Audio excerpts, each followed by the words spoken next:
आओ सनम तो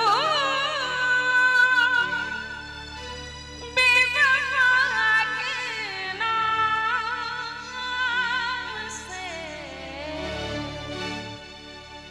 मशहूर हो जाए सनम तो बेवफा के नाम से मशहूर हो जाए सनम तो बेवफा के नाम से मशहूर हो जाए।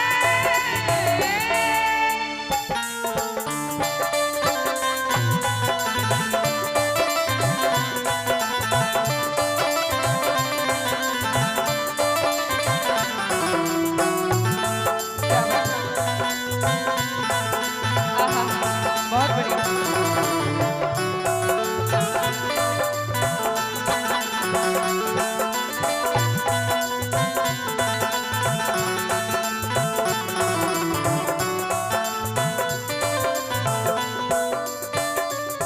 हमें फुर्सत नहीं मिलती, हमें फुर्सत नहीं मिलती, कभी आसमान से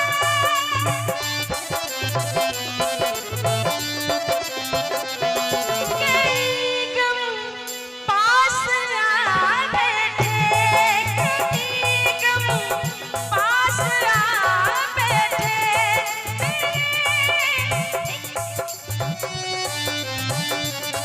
तेरे के दूर जाने से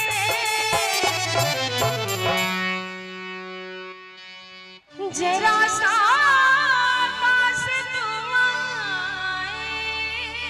तो हर गम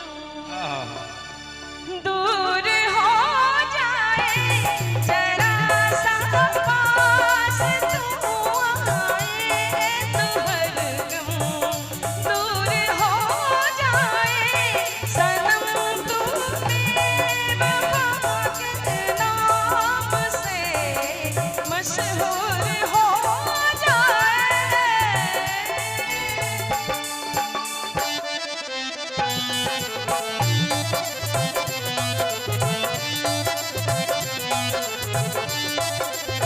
क्या बात है।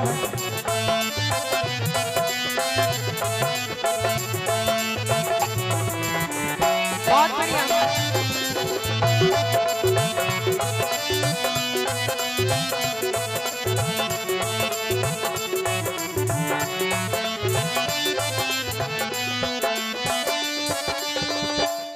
वफा का वास्ता देकर, वफा का वास्ता देकर मोहब्बत आज रोती है।